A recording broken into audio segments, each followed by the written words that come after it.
ये कार्यक्रम सत्य घटनाओं से प्रेरित है। जिनके साथ ये घटनाएं घटी उसकी वास्तविकता उन्हीं तक सीमित है।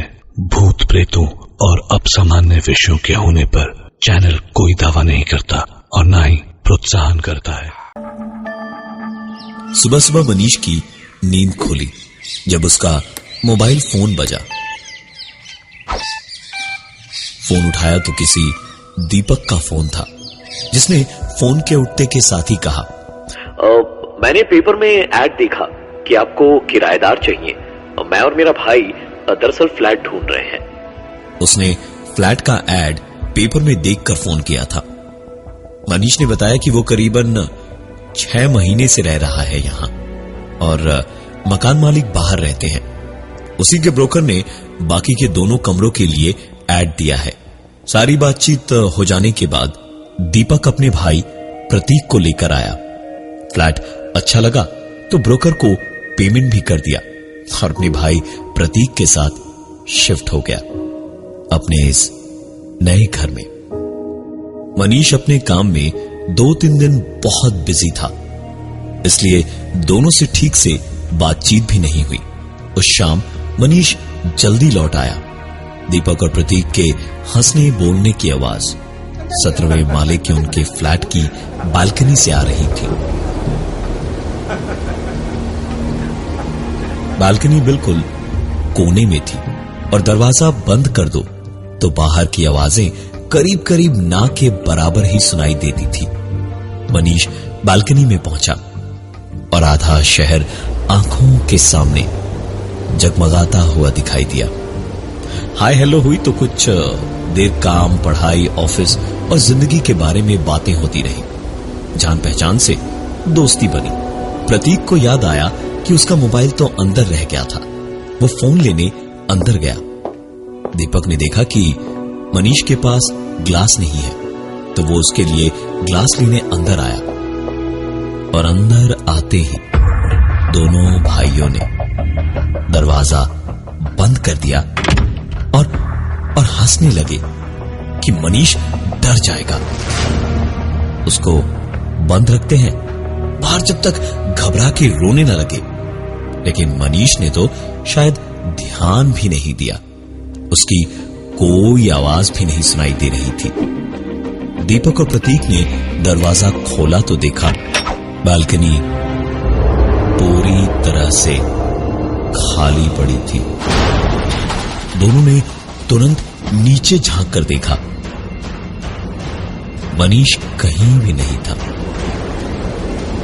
बालकनी से ऊपर या नीचे 17वें माले से कोई कहां गायब हो सकता है। आसमान निकल गया या जमीन खा गई। मनीष कहीं नहीं था। दोनों भाई प्रतीक और दीपक माथे पर हाथ रखे बालकनी के दरवाजे को बंद करते हुए जब ड्राइंग रूम में आए तो वहां का नजारा देखते ही वो बुरी तरह घबरा गए और पसीना पहुंचते हुए एक दूसरे को देखते हुए बोले, मनीष तू यहां कैसे आया? तू तो अभी बालकनी में था। मनीष ने यह सवाल सुनकर हंसते हुए कहा, अरे कितनी पी ली है भाई तुम लोगों ने? ऑफिस से आया हूं अभी, चलो यार एक आध मुझे भी पिलाओ। दीपक और प्रतीक का चेहरा इस वक्त देखने लायक था। दोनों कुछ बोल ही नहीं पाए। मनीष को लेकर बालकनी में गए।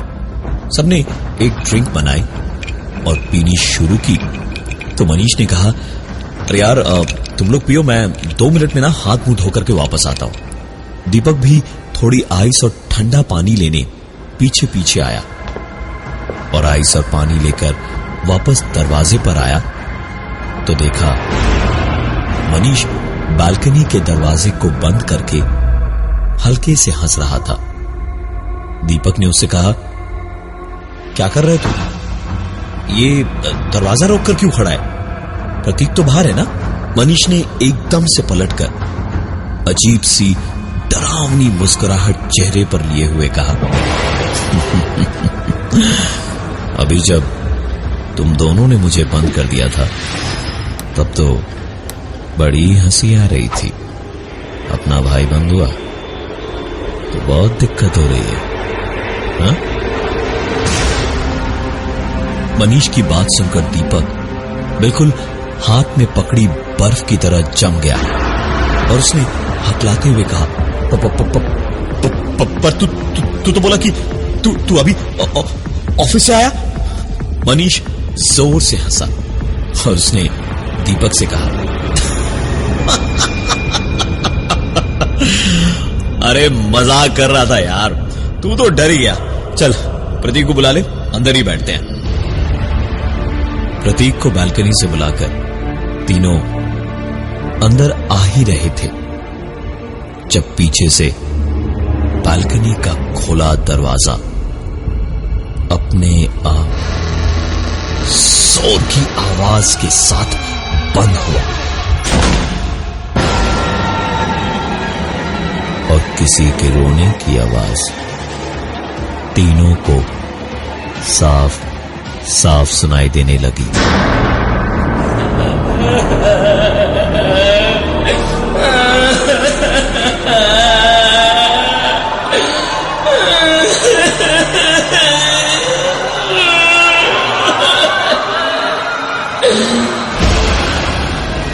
दरवाजा धीरे से खोलकर बाहर झांका तो दिल में घबराहट भरी थी। पता नहीं क्या दिखेगा, लेकिन दरवाजा खोलते ही तीनों ने देखा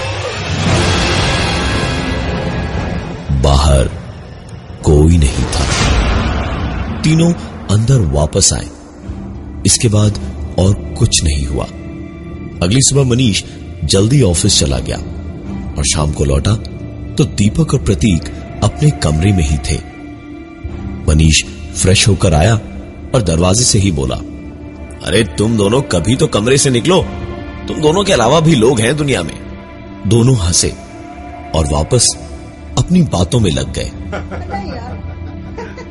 मनीष नहा धोकर टीवी ऑन करके बैठा कि सुकून से थोड़ा टीवी देखेगा और उसके बाद खाना खाकर सो जाएगा। टीवी पे कुछ अच्छा नहीं दिखा तो गाने ही चलाकर बैठ गया। बैठे बैठे गाना सुनते सुनते अचानक टीवी पर आता गाना रुक गया और मनीष का सोफा जोर जोर से हिला और किसी ने सोफे को पीछे घसीटा। मनीष हड़बड़ाकर सोफे से उछल के उठा और बोला, तुम दोनों भाई भी यार। लेकिन अपनी बात मनीष पूरी नहीं कर पाया क्योंकि पीछे कोई नहीं था।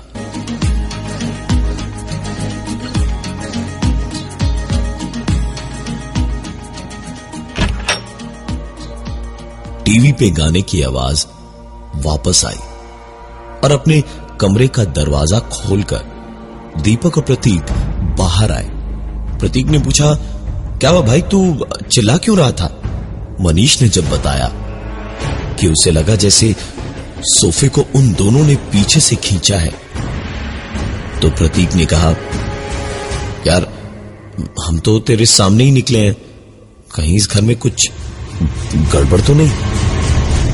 मेरे ख्याल से ना तू सो जा, जागता रहेगा तो और परेशान होगा, कोई दिक्कत हो तो हमें आवाज दे देना।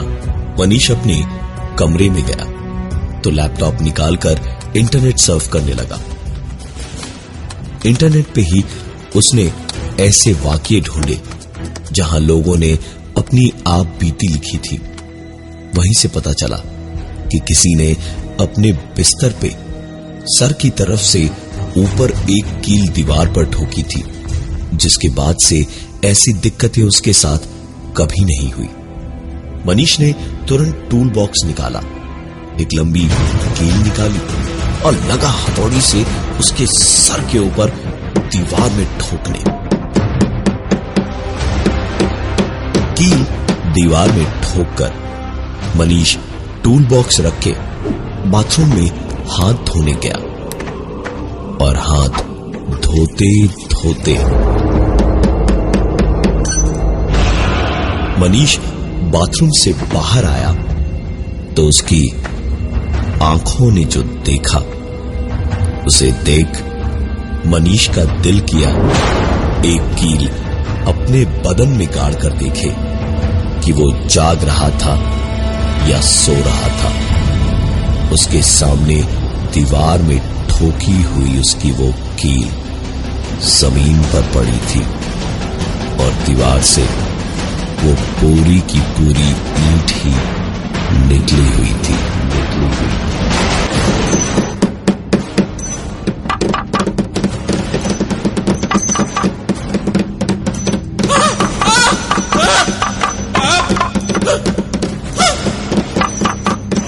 पूरे कमरे में दीवार में लगी हर एक कील जमीन पर निकल के गिरती जा रही थी। हर वो ईंट जिनमें कीलें धंसी थी वो सारी भी दीवार से नीचे एक एक करके गिरती जा रही थी।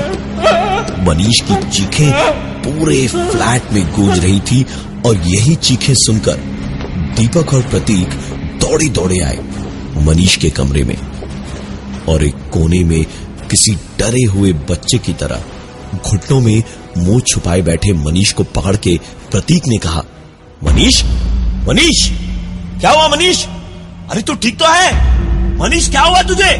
मनीष किसी बच्चे की तरह रोता हुआ अपना देखा हुआ कुछ बताता, उससे पहले ही सामने के नजारे ने उसे और भी ज्यादा परेशान कर दिया, क्योंकि जिस फर्श पे सीमेंट, ईंटें और कीलें होनी चाहिए थी वो पूरा फर्श बिल्कुल साफ सुथरा था।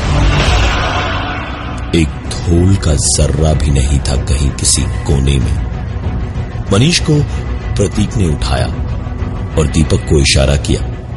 दीपक ने भी मदद की और मनीष को दोनों अपने कमरे में ले गए और दीपक ने कहा कि भाई आज रात यहीं सो जा, तू बहुत घबराया हुआ है, यहां हम सबके बीच तू सुरक्षित रहेगा और आराम से सो भी पाएगा। मनीष को भी उन दोनों के साथ अब थोड़ी हिम्मत बन गई थी। चुपचाप लेट गया। कुछ ही देर में उसे नींद भी आ गई। सोते सोते ही गर्मी में उलझन होने लगी और पंखा भी तेज चलते चलते अचानक धीमा धीमा होते होते रुक गया और चरमराने सा लगा।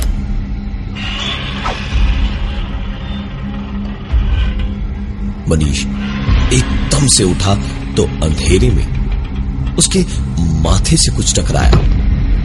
कमरे के बाहर से आती हल्की रोशनी में मनीष ने जो देखा उससे एक बार फिर उसकी चीख हलक में ही अटक के रह गई। पंखे से एक लाश लटक रही थी जिसके पैरों से मनीष का सर टकराया था। मनीष ने आंखें मलकर वापस ऊपर देखा तो लाश वहां नहीं थी। मनीष उठकर पानी पीने गया और पानी पीते पीते ही उसने सुना, इस बार क्या दिखेगा? यही सोचता हुआ मनीष किचन में गया तो आज पहली बार सामने कुछ ऐसा दिखा जिससे उसे डर नहीं लगा बल्कि राहत मिली। सामने प्रतीक था। मनीष को देखकर उसने पूछा तो मनीष ने उसे पंखे से लटकती लाश के बारे में बताया। प्रतीक भी समझ ही रहा था कि इतनी देर से इतना कुछ हो रहा था तो मनीष का हाल ऐसा होना ही था। उसने एकदम से बोला, चल मनीष, बालकनी में एक सुट्टा मार के आते हैं। मनीष भी मान गया। दोनों गए और मनीष ने एक सिगरेट जला के एक कश ही मारा था जब प्रतीक ने अचानक गर्दन से मनीष को पकड़ा और बालकनी से बाहर हवा में ऐसा लटका दिया जैसे कोई रोई का पुतला था मनीष।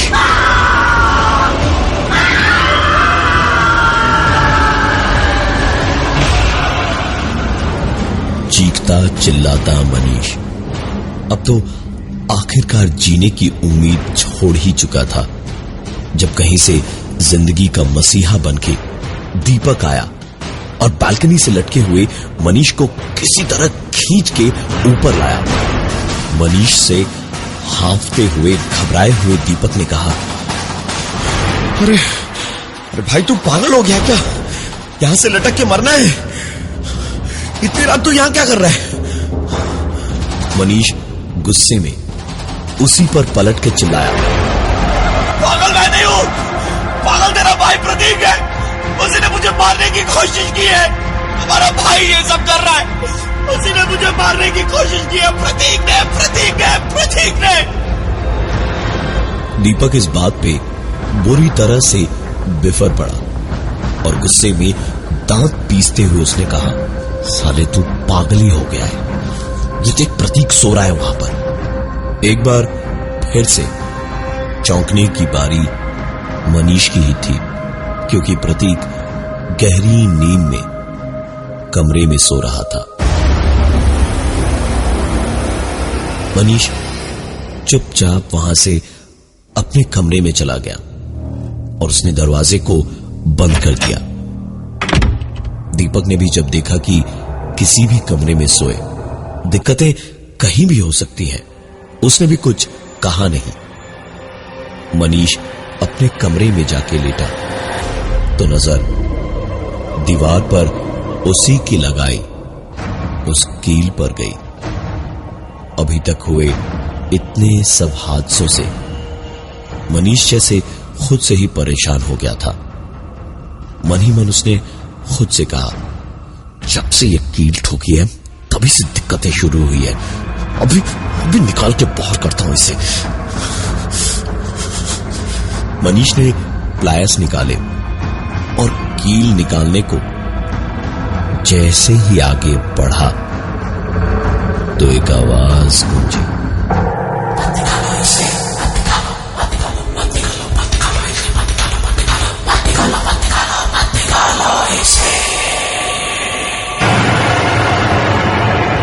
मनीष समझ गया था कि जो भी है वो नहीं चाहता कि ये कील दीवार में लगी रहे। मनीष लगा कील को खींचकर दीवार से बाहर निकालने की कोशिश में।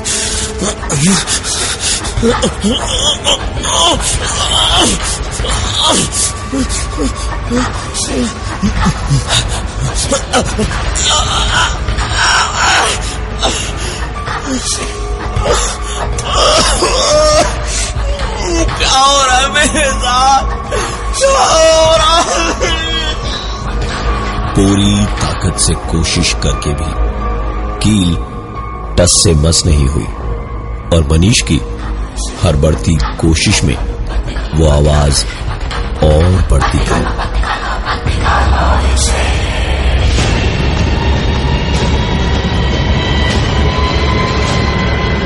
मनीष ने हार के हथौड़ी वापस उठाई और उसी से मार मार के अब कील निकालता वो, लेकिन पहला वार करते ही, मत निकालो इसे खाना। मनीष एक के बाद एक हथौड़ी से मारता गया।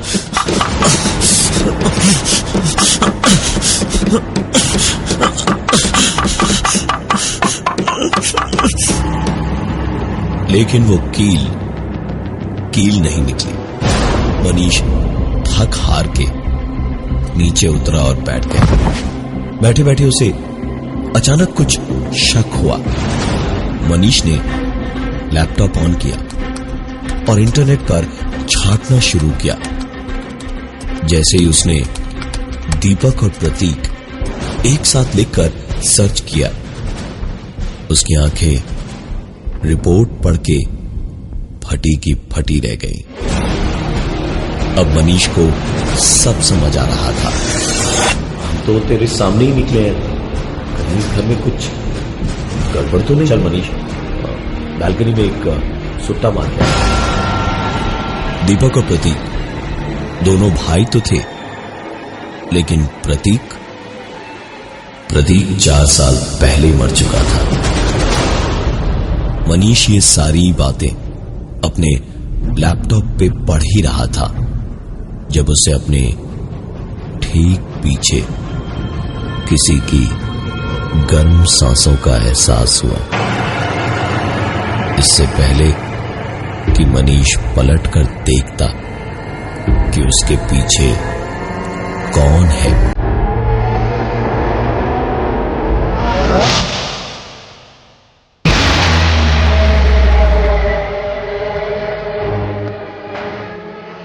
मनीष आज भी पुलिस फाइल्स में लापता है। रिपोर्ट्स के मुताबिक उस फ्लैट में सिर्फ 2 लड़के रहते थे, दीपक और मनीष। दीपक के खिलाफ कोई सबूत कहीं था ही नहीं। ये फ्लैट ठाकुर साहिब ने किराए पर देने का एड पेपर में दिया तो उनके पास एक फोन आया। फोन उठाया तो उधर से किसी ने कहा, मैंने पेपर में एड देखा कि आपको किराएदार चाहिए। मैं और मेरा भाई नया फ्लैट ढूंढ रहे हैं। कब देखने आए आपका फ्लैट? कब देखने? और ये थी आज की एक कहानी ऐसी भी।